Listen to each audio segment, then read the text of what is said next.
Kurczę, powiem wam szczerze, najpiękniejszy to nie był. I życzę mi szczęścia. To jest szubienica.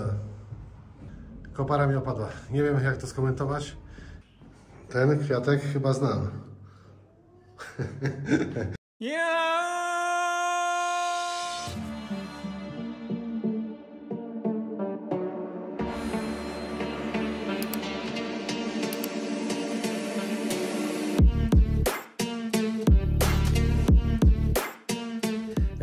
Dzisiaj wystartowałem wcześniej, opuściłem Pafos. Jest godzina, przypuszczam, gdzieś tak 8:30 rano. Jestem godzinę od Pafos, jestem bardzo blisko Limassol. Pierwszym punktem, który dzisiaj odwiedziłem, jest właśnie ten klasztor Świętego Mikołaja, klasztor od kotów. Koty są, klasztor jest, ale tak jak wam mówiłem wcześniej, kurczę, no brakuje tego potencjału marketingowego. Jako ciekawostka do zobaczenia, zwiedzenia, tak na szybko jest ok, to jest dosłownie 5 minut, wchodzisz na dziedziniec dookoła, możesz się przejść, no i mówię, no, ta wycieczka jest taka bardzo mega szybka. Nic się nie płaci, jest to darmowe, więc można tak gdzieś tam przejazdem, jak macie chwilę czasu, można zboczyć, zobaczyć.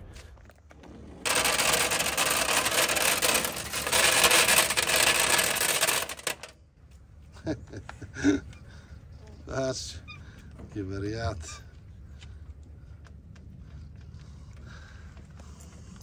Jeszcze czegoś takiego to nie widziałem. Automat na kocią karmę. Zobaczcie, jak cwaniaki leżą, czekają na jedzenie. O, cała ekipa kotów. O, nie, one już nawet nie chcą jeść tego jedzenia, są tak napasione. O, temu to już nawet gęby nie widać. Jak podobnie, no, jak do mnie, jak ja. Podobnie jak ja. O, następny. One bardziej chyba potrzebują tutaj głaskania, jakiejś delikatnej miłości, bo tu żywej duszy nie ma, żeby ktoś się zajął tymi kotami. No ale po co wam się zajmować kotami, jak tutaj taka maszyna jest? 1 euro wrzucisz i jedzenie leci z nieba. Tu pewnie ci mnisi mieszkali. O.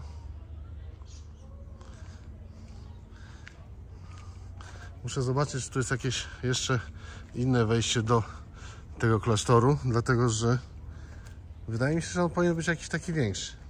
Ale generalnie powiem wam w skrócie. Legenda głosi, że gdy Cyprem władał cesarz rzymski Konstantyn, ziemię te ogarnęły susze, a to doprowadziło do tego, że zalęgły się tutaj, wiecie, gryzonie i jadowite węże.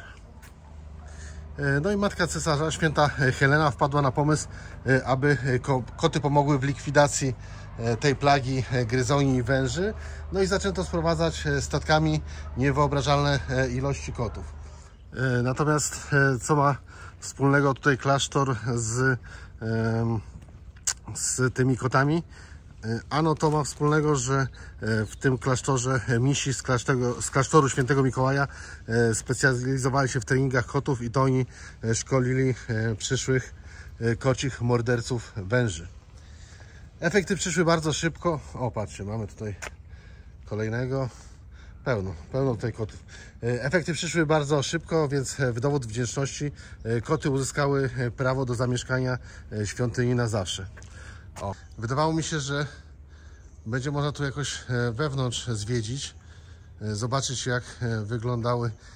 Może jakaś tutaj by była, tak sobie wyobrażałem przynajmniej, że może trafię na jakąś tutaj taką ich salę treningową, czy jakieś takie tutaj na dziedzińcu będą jakieś takie, że tak powiem, wiecie, elementy, które będą świadczyły o tym, że tutaj rzeczywiście miały miejsce jakieś takie treningi tych kotów.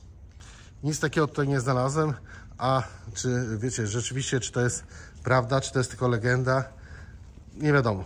Nie wiadomo, ale na pewno wiadomo, że można było to jakoś lepiej wykorzystać marketingowo i przyciągnąć większą liczbę turystów, bo myślę, że to jest ciekawa historia i myślę, że zaskoczyłaby marketingowo, jeżeli by było tutaj troszkę więcej popracowane nad tym tematem.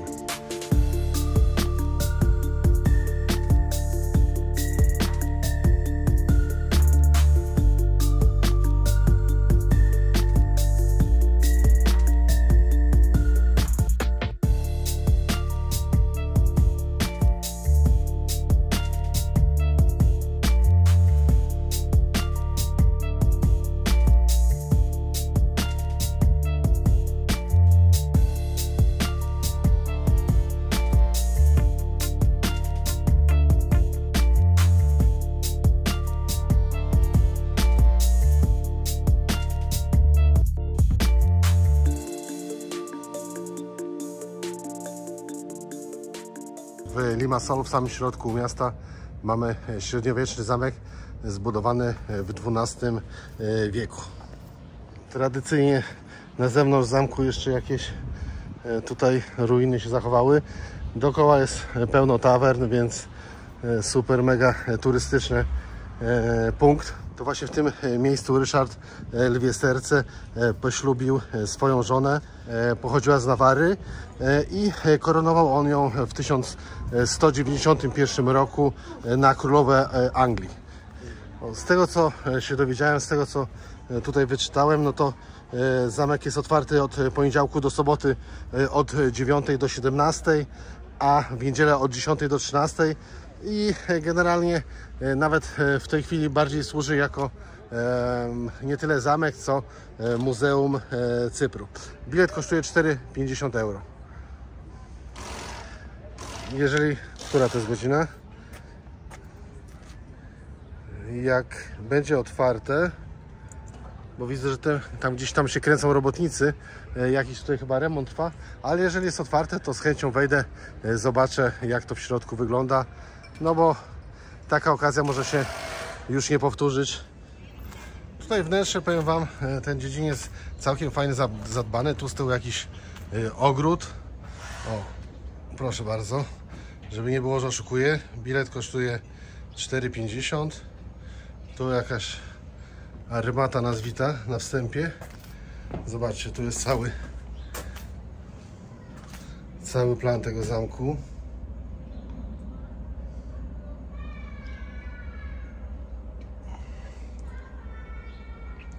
Oczywiście Unia Europejska fundusze daje, więc fajnie, że można wziąć i pielęgnować tradycje za pieniądze wspólnoty. Przypuszczam, że w Cyprze Północnym tak kolorowo nie będzie. Oni jednak tego dofinansowania nie mają.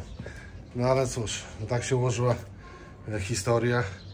Nie ma co dyskutować. No, to są względy bardziej, przypuszczam, polityczne niż społecznościowe. O, tu jakieś może tutaj Ryszard swe dłonie maszał. Może tej otóż armaty dotykał, nie wiem, ale zobaczymy.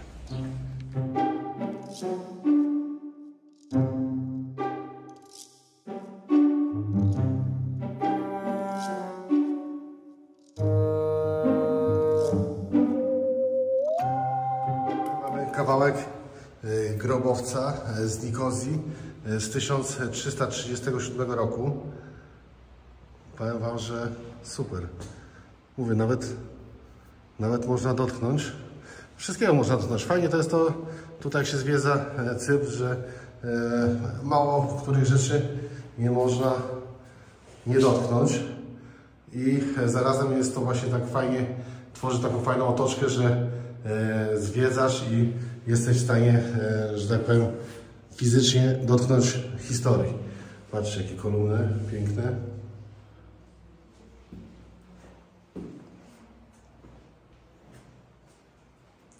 A jeszcze fajne w takim, wiecie, półmroku to wszystko jest. Telefon trochę rozświetla. Tutaj historia jest podobna. Idziemy dalej, zobaczymy, co tu dalej jest. A tutaj mamy kawałek sarkofagu tego właśnie otóż pana, który widnieje tutaj na plakietce, jednego z możnych z XIV wieku, który miał na pewno wiele do powiedzenia, jeśli chodzi o władanie Cyprem. Tu mamy kolejną jakąś figurkę, to jest dokładnie anioł z Nikozji. Cokolwiek by to miało znaczyć, ale powiem Wam szczerze, albo ja nie to widzę tutaj, albo ten anioł jest bez głowy i bez skrzydeł. Nie wiem do końca, o co chodzi w tej sztuce. Może to jakiś kawałek części tego anioła, ale ja tu nie rozpoznaję za bardzo nic z anioła. O, tutaj reszta jest rzeczy. No wiecie, no sarkofagi, jakieś wszystko to, co mogli tam zebrać, co się ostało, to tutaj umieścili. Mamy jakieś schody w dół. Być może jest to jakieś więzienie, lochy może. Zaraz zejdziemy, to zobaczymy.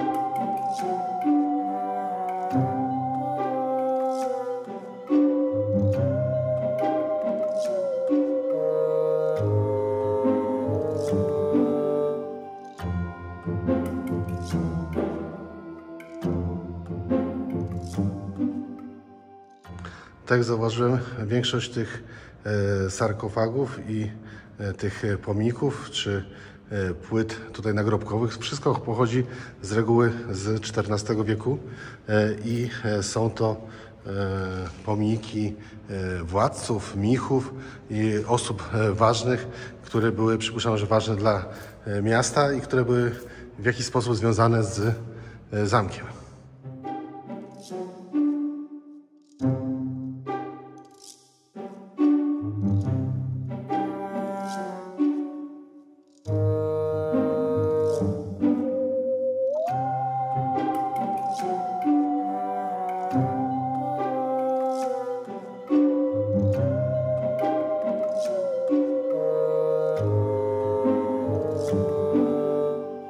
Patrzcie, na to właśnie czekałem w zamku.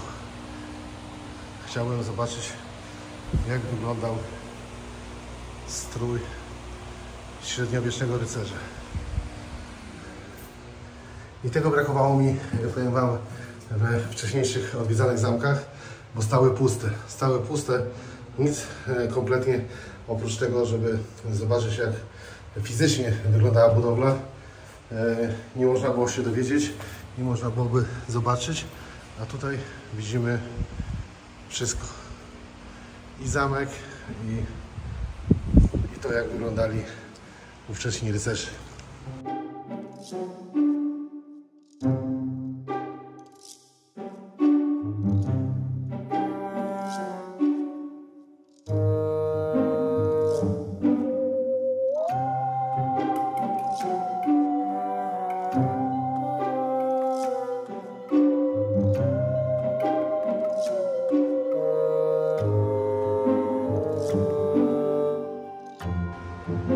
A tak wyglądał Dionizos. Proszę bardzo, żeby nie było, że kłamie. Portret Dionizosa, boga zabawy i wina. Kurczę, powiem Wam szczerze, najpiękniejszy to nie był, więc wiem, skąd te jego ciągotki do picia.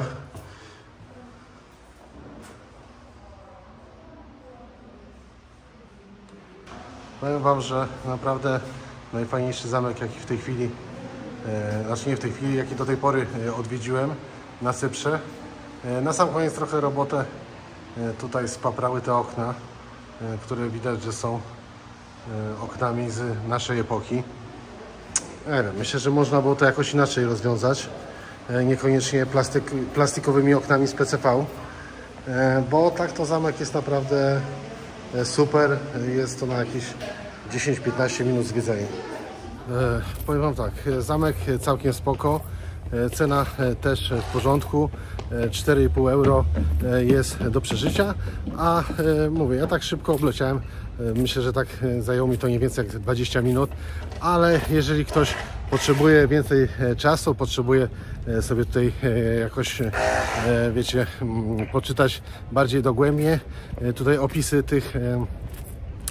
tych rzeczy, które znajdują się w zamku, no to pewnie tak spokojnie ze 40 minut, a może nawet i lepiej jest w stanie tutaj poświęcić. Powiem Wam, że całkiem spoko parking, 10 minut od Starówki, od tego zamku, który zwiedzałem, i nie jest nawet taki drogi, bo godzina kosztuje 1 euro.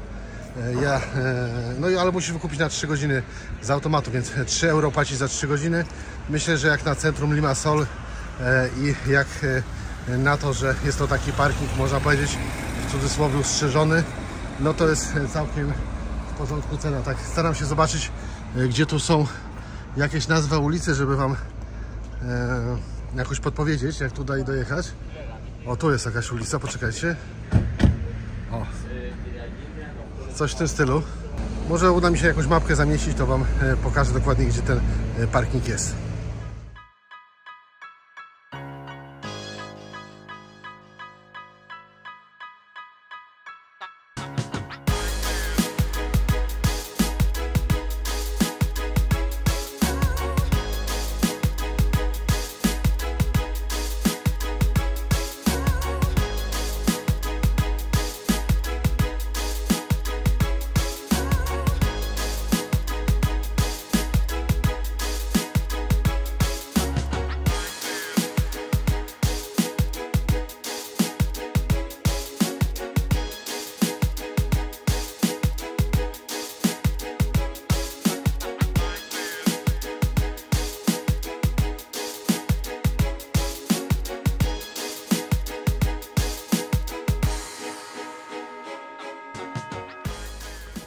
A teraz wchodzimy do meczetu Hala Sultan Teke, inaczej zwanym meczet Haram, na cześć ciotki proroka, która jest tutaj pochowana. Meczet jest położony na zachodnim brzegu Jeziora Słonego w Larnace. Powstał prawdopodobnie w 1816 roku. W środku meczetu, tak jak widzicie, jest przepiękny, zadbany ogród, a sam meczet leży tutaj, tak jak mówiłem, na skraju zachodniego brzegu Jeziora Słonego.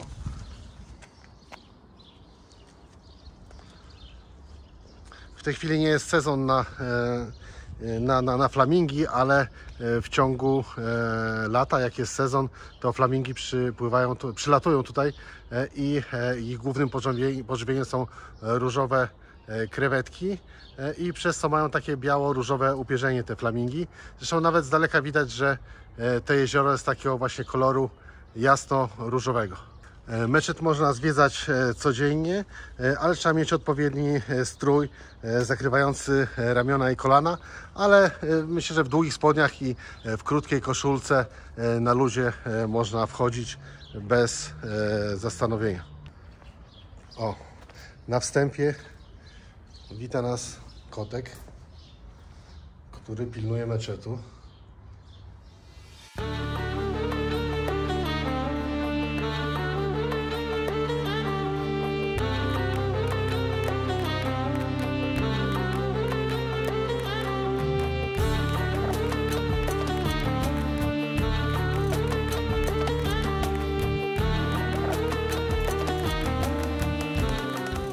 Gdzie są plamy po kocich odchodach i nie jest to za fajne zwiedzanie tego meczetu w taki sposób. Dobrze, że jeszcze pół biedy, że mam skarpetki, bo jak miałbym chodzić na boso i potem za chwilę tam nogi myć, no to żadna atrakcja, powiem Wam szczerze.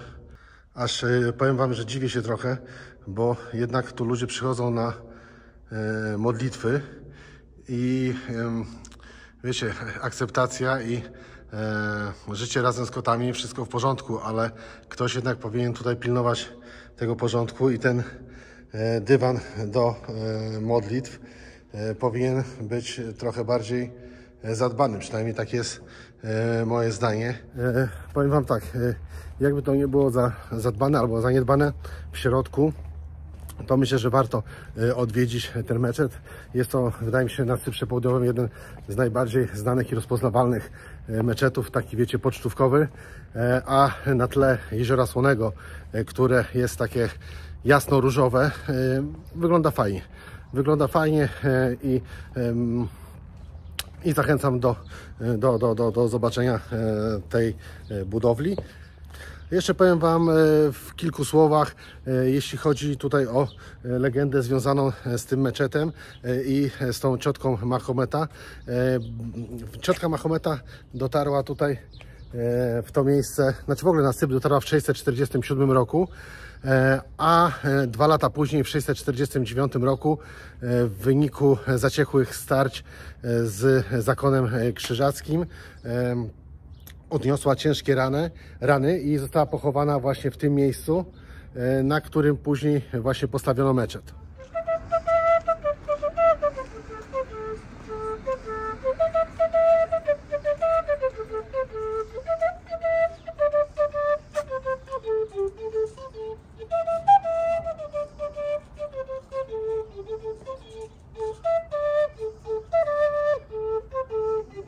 Zobaczcie, tu mamy z tyłu mamy meczet, a tu jest drugie co do wielkości Słone jezioro na Cyprze. Ma powierzchnię 2200 m2 i jest rezerwatem przyrody. Zobaczcie, jak to zajebiście wygląda. Trochę dziwna sprawa z tym jeziorem Słonym, dlatego że czytałem właśnie, że w okresie zimowym w okresie zimowym, który jest okresem deszczowym, te jezioro powinno się nawadniać i powinny tu przylatywać od listopada do marca dzikie kaczki, flamingi i inne ptactwo, które żywi się tutaj krewetkami. Natomiast nie wiem, czy jest taka susza na Cyprze i w ogóle na świecie, że to jezioro jest kompletnie wysuszone. Kompletnie, tu prawie w ogóle nie ma wody, a tu powinno być przynajmniej do kostek wody w tym okresie, w którym jestem ja w tej chwili. No nic, flamingów nie zobaczyłem, jezioro zobaczyłem, wygląda naprawdę fajnie, tak pocztówkowo, ale jakby taka delikatna tafla wody była, to myślę, że te palmy, meczet i te jezioro robiłoby naprawdę fajne wrażenie.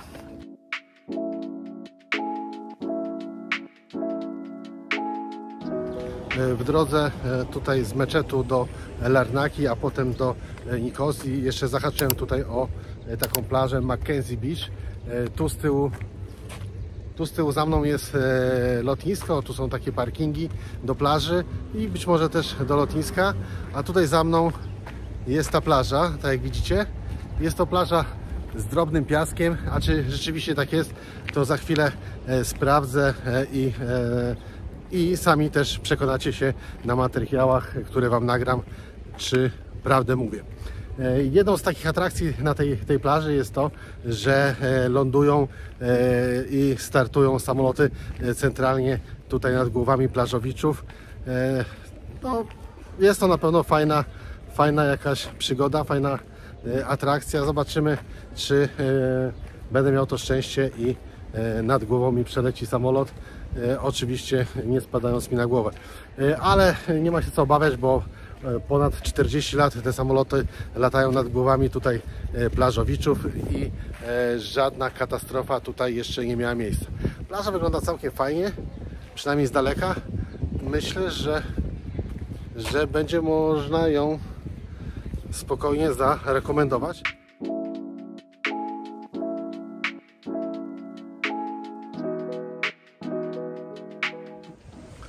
No, powiem Wam, że te restauracje i takie tawerny w okolicy wyglądają fajnie. Robią taki egzotyczny klimacik. Podobno jest to plaża przyjezdna dla... Ten zaczął hałasować teraz. Poczekajcie chwilę, bo tu ktoś mnie tutaj zagłusza. Co ja wiem, że... Aha, jest to plaża przyjezdna dla rodzin z dziećmi, dlatego że jest tu płytkie zejście, woda też nie jest jakoś wielce głęboka, a od czerwca, czyli od początku sezonu, mamy do dyspozycji opiekę ratowników. Widać, że poza sezonem tutaj raczej życie delikatnie towarzysko-klubowo rozrywkowe lekko podumiera, no ale wiecie, coś za coś. Jest na pewno trochę taniej, trochę mniej tłoczno, a to są właśnie efekty tego, że jak się przyjedzie poza sezonem, no to trzeba się liczyć z takimi sytuacjami jak ta. Ale ktoś tam jeszcze sobie tutaj w knajpkach siedzi. Ale mówię, no może 5-7% knajp i restauracji tutaj przy samej plaży, przy deptaku jest otwartych. Reszta, przypuszczam, jest otwarta dopiero w tym takim wysokim sezonie. Co tu mamy? Zobaczmy, jakiś taki plac zabaw. I ten namiot mnie trochę zainteresował. No, jakaś taka siłownia, ale umówmy się, jak na taką luksusową, można powiedzieć, zadbaną plażę, no to tej siłowni na dworzu przydałby się lekki remont. O, a tutaj co za historia? Jakieś profesjonalne masaże jeszcze można sobie odbyć. Hello. Hello. Widzicie?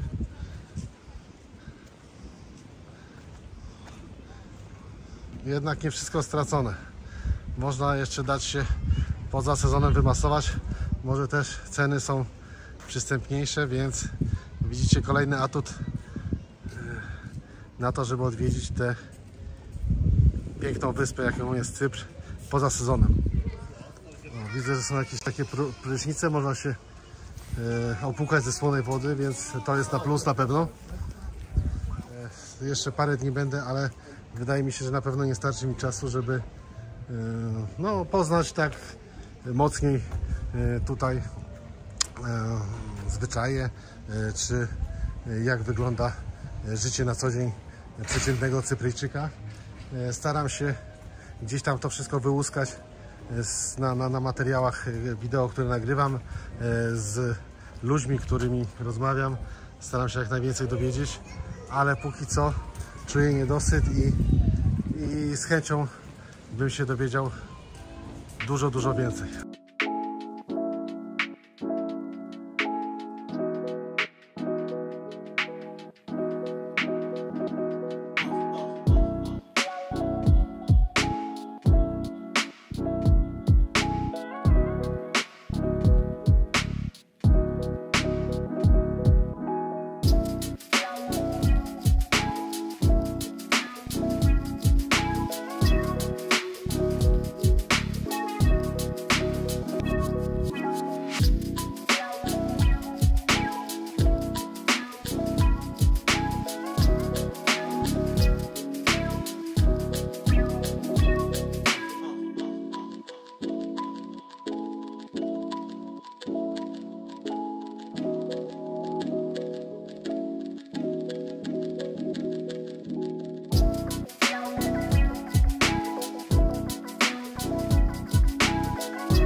Podałem Wam przed chwilą menu jednej z restauracji. Bardzo fajny, przyjazny kelner. Ceny też całkiem spoko. Bardzo Wam serdecznie polecam tą restaurację. Wśród tych restauracji, które są dość, wiecie, takie ekskluzywne i ekskluzywne ceny są, ta jest jakaś jeszcze w miarę spoko. Jadłem serek halloumi, który kosztował jakieś 5-6 euro, plus w sumie dwie porcje, dwie takie zestawy z surówką serka halloumi, do tego 2 piwa i to wszystko wyszło jakieś chyba 18 euro. Więc jak na bar przy plaży, jak na porcje, które zaserwowali, wydaje mi się, że całkiem spoko. Z tego wszystkiego zapomniałem Wam tego nagrać, więc uwierzcie mi na słowo. Też jak siedziałem, to trafiły mi się 2 samoloty, które starałem się nagrać, ale to też nie był taki, wiecie, efekt, że przelatują centralnie nad moją głową, bo jeszcze kawałek im do tej głowy brakowało. Aczkolwiek teraz jak szedłem, nie zdążyłem nagrać, bo on tak szybko wystrzelił jak z procy ten samolot. No to leciał dosyć blisko tutaj tych zabudowań. Mam nadzieję, że w trakcie jeszcze jak rozmawiam tutaj i dzielę się z Wami moimi spostrzeżeniami, nadleci i zrobi mi tutaj taki, wiecie, kropkę na D w tym materiale o plaży Mackenzie. Zaraz przewrócę aparat na drugą stronę, w sensie na stronę, którą ja widzę. Zobaczycie, jak blisko jest tutaj to lotnisko. Stąd widzę centralnie samoloty. Myślałem, że coś leci, ale to niestety samochód. Niestety samochód, na razie tutaj nic nie nadatuje. A tam w oddali widać lotnisko, tam gdzie taki jest jakby zachód słońca. Jeszcze w planach mam odwiedzić Larnakę. Mam nadzieję, że mi się uda. W Larnace też mam kilka punktów zaplanowanych. Chciałbym odwiedzić tutaj tą promenadę, chciałbym odwiedzić Stare Miasto, chciałbym odwiedzić tą turecką dzielnicę i wiem, że całkiem fajna miejscówka, taka turystyczna, to jest cerkiew Świętego Łazarza, która była notabene przez 20 lat była meczetem. No wiadomo, była inwazja osmańska i większość bazylik, większość tutaj świątyń chrześcijańskich czy prawosławnych została przerobiona na meczety, szczególnie jeśli chodzi o Cypr Północny. Tam to już jest, przypuszczam, że 90% to są meczety postawione, właśnie przerobione z kościołów chrześcijańskich, ale nie wiem do końca, mam nadzieję, że mnie wpuszczą, to sprawdzę. Dzisiaj spotkałem parę Polaków w tym właśnie meczecie, tam gdzie jest pochowana ta ciotka Hammam, proroka Mahometa. To jest ciekawa sprawa, bo dziewczyna była ubrana, wiecie, taka zawinięta w taką chustę aż po same tutaj kostki.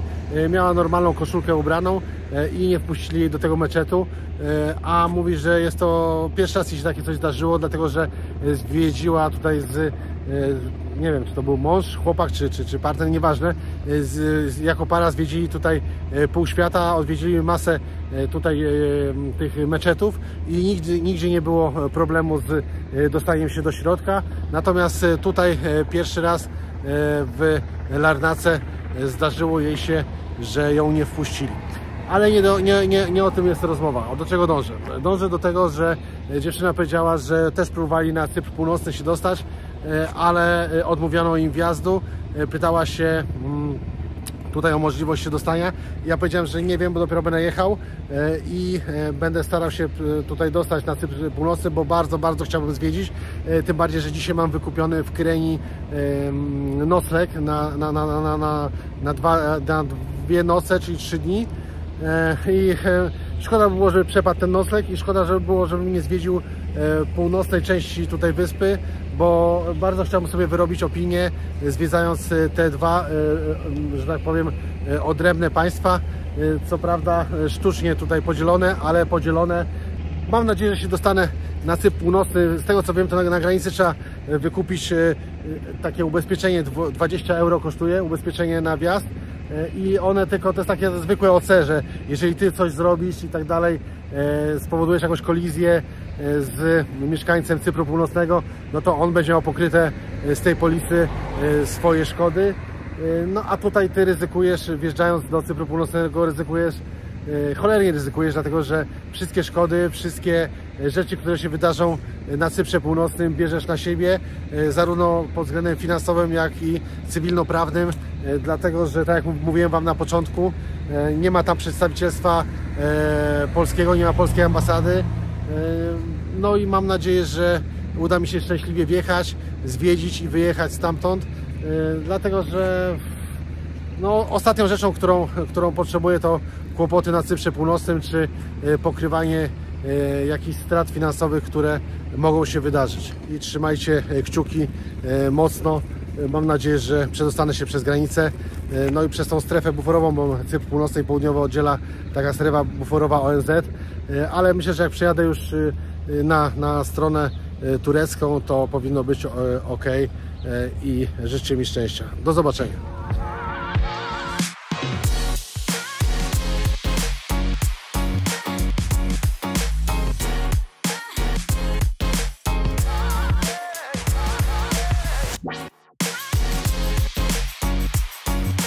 Nie bardzo jest tu gdzie stanąć, ale wydaje mi się, że to jest całe te serce Larnaki.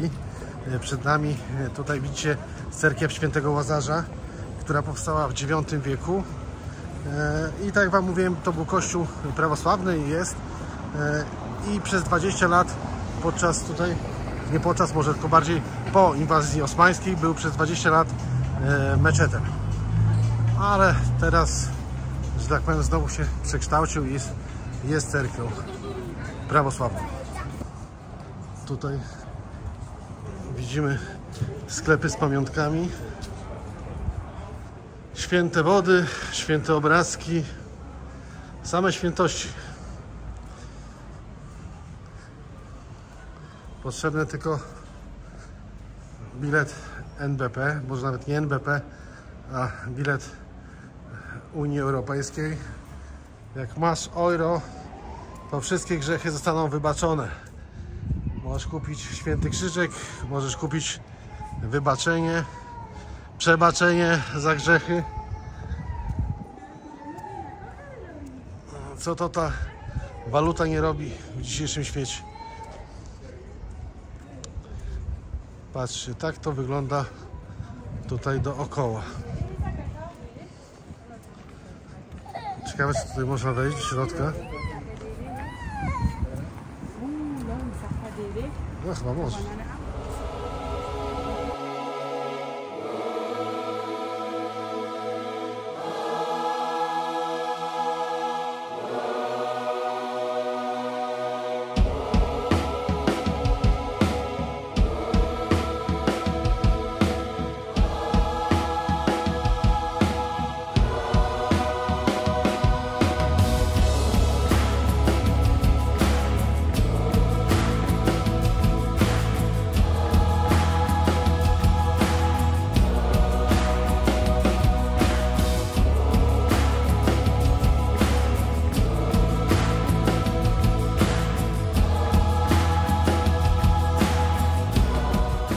Ciekawie to wygląda, powiem wam.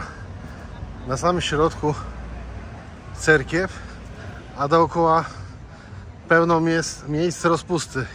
Jakieś widzę tutaj kluby, bary, hotele i wszystko, czego porządny i prawowity hedonista może sobie wymarzyć.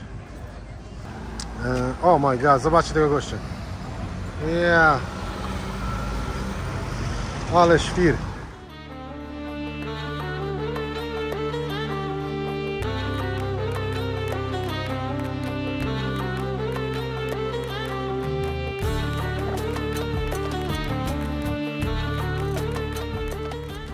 Mimo tego zakazu, który był,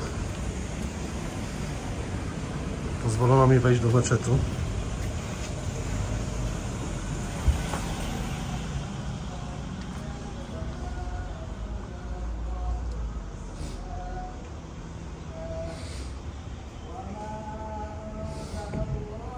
Trwały modlitwy, nie chciałem przeszkadzać, stanąłem z tyłu, nagrałem tego człowieka z lewej, chyba płakał, nie wiem, jakiś taki dziwny miał zachowanie, nie do końca jeszcze to wszystko tutaj rozumiem, jeśli chodzi tutaj o muzułmańską religię, natomiast tam po prawej stronie, tutaj widzicie, siedział gość, nie wiem, może to jakiś kapłan, i odprawiał modlitwę. Natomiast nie wiem za bardzo, o co chodziło z tą tablicą, która, wiecie, była z tyłu, takie wyświetlały się elektroniczne cyfry, jakaś godzina. Jeżeli wiecie cokolwiek, co to może znaczyć, dajcie znać w komentarzach, bo z chęcią bym się dowiedział.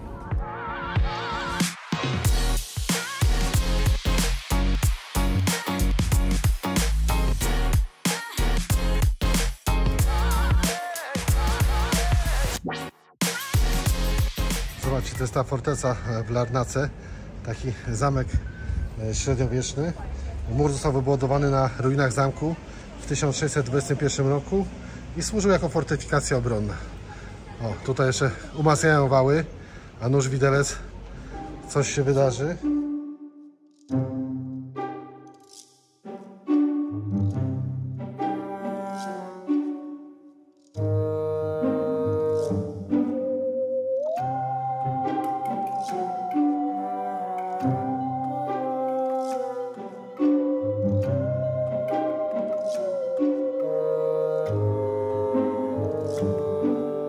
Zobaczcie, za plecami mamy ten piękny zamek, piękną budowlę. Chociaż to nawet nie zamek, takie mury obronne i to, co zostało z zamku z 1625 roku, z tego co pamiętam mówiłem. A tutaj mamy plac, gdzie odbywają się do dnia dzisiejszego różne przedstawienia. O, aktorzy dają show dla, przypuszczam, niezbyt licznej publiki, no bo jest to dosyć małe miejsce. Ale sam klimat tutaj, wiecie, wzięcia udziału w przedstawieniu w takich okolicznościach przyrody jest na pewno nie lada gratką. Oh my god, a co to za jakiś tutaj król ciemności? Powiem szczerze, że kopara mi opadła. Nie wiem, jak to skomentować. Nie wiem, co na ten temat powiedzieć. Zaskoczyło mnie to maksymalnie. To wam powiem, że jakaś nie lada abstrakcja. To wygląda jak takie zatopione kwiaty w plastiku. Nie wiem. Ten kwiatek chyba znam. Chociaż mogę się mylić.